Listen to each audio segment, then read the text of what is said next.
नमस्ते। श्रीमद् भगवत गीता के पहले 3 अध्यायों को सफलतापूर्वक सीखने के बाद मैं चौथे अध्याय की चैंटिंग सीखने के लिए आपका स्वागत करती हूँ। मैं हर श्लोक को 2 बार कहूँगी, दूसरी बार आप मेरे साथ बोल सकते हैं। After having successfully learned the first 3 chapters, I welcome you for learning to chant the 4th chapter of Srimad Bhagavad Gita. I will chant each verse twice. You may please chant along with me the second time. King karma kimakarmeti kavayopyatra mohitaha तत्ते कर्म प्रवक्ष्यामि यज्ञात्वा मोक्ष्यसे शुभात्। किं कर्म किमकर्मेति कवयोऽप्यत्र मोहिताः तत्ते कर्म प्रवक्ष्यामि यज्ञात्वा मोक्ष्यसे शुभात्। कर्म क्या है और अकर्म क्या है, इस विषय में बुद्धिमान पुरुष भी भ्रमित हो जाते हैं। अतः वह कर्म तत्व मैं तुम्हें भली भांति कहूँगा, अर्थात कर्म और अकर्म का स्वरूप समझाऊंगा, जिसको जानकर तुम अशुभ संसार बंधन से मुक्त हो जाओगे। Even the intelligent ones are confounded as to what is action and what is actionlessness. I shall tell you about action, knowing which you will become free from what is said to be inauspicious. That is, you will gain freedom from samsara. कर्मणो ह्यपि बोद्धव्यं च विकर्मणः अकर्मणश्च बोद्धव्यं गहना कर्मणो गतिः। कर्मणो ह्यपि बोद्धव्यं च विकर्मणः अकर्मणश्च बोद्धव्यं गहना कर्मणो गतिः।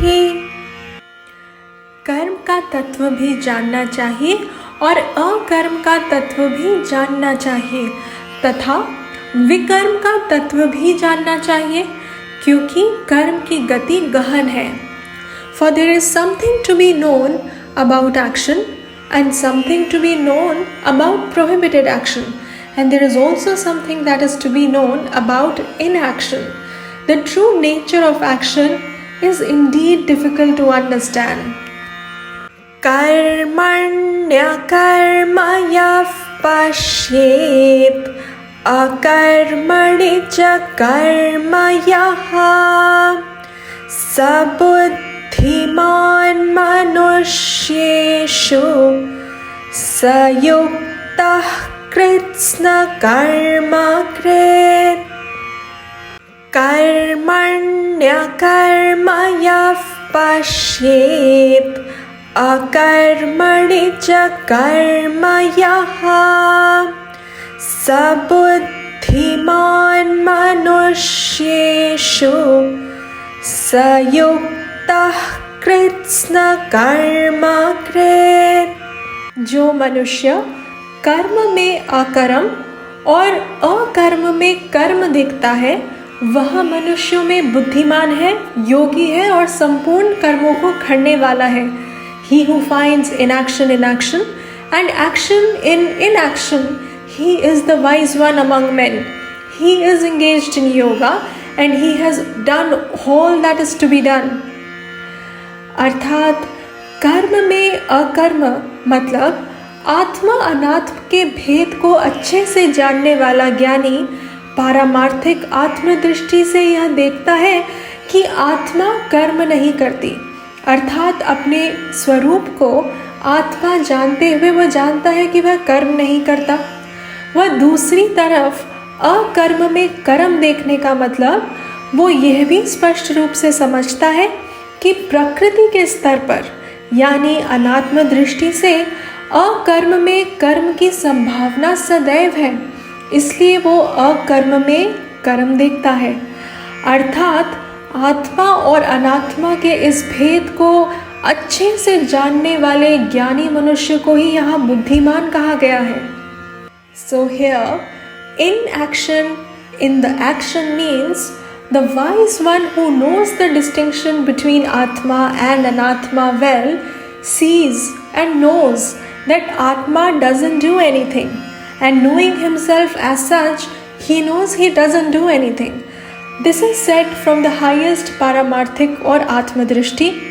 Now on the other hand, he also clearly sees that at the Vyavaharik level with Anatmadrishti, there is always a potential for action at this level, even if one is not doing anything.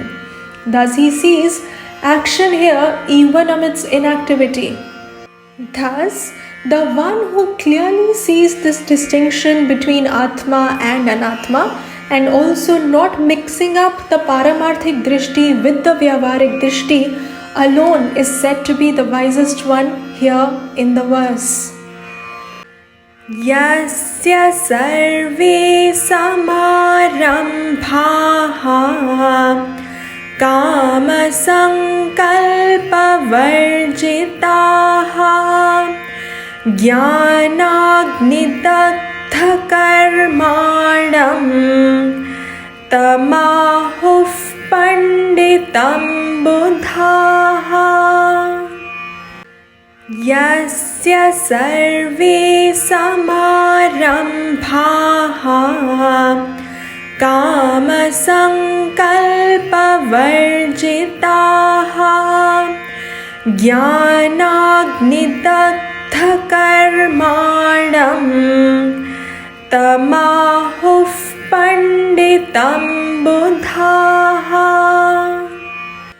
जिसके समस्त कार्य कामना और संकल्प से रहित है, ऐसे उन ज्ञान रूप अग्नि के द्वारा भस्म हुए कर्मों वाले पुरुष को ज्ञानी जन पंडित कहते हैं। The one for whom all undertakings are free from desire and the results, and will, whose actions are burnt up by the fire of knowledge, sages call that person the wise one. त्यक्त्वा कर्मफलासङ्गं नित्यतृप्तो निराश्रयः कर्मण्यभिप्रवृत्तोऽपि नैव किञ्चित् करोति सः। त्यक्त्वा कर्मफलासङ्गं नित्यतृप्तो निराश्रयः कर्मण्यभिप्रवृत्तोऽपि नैव किञ्चित् करोति सः। जो पुरुष कर्म फलासक्ति को त्याग कर नित्य तृप्त और सब आश्रयों से रहित है, वह कर्म में प्रवृत्त होते हुए भी वास्तव में कुछ भी नहीं करता है। Having given up the attachment to the results of action, he who is ever contented, dependent on nothing, he really doesn't do anything, even though engaged in action.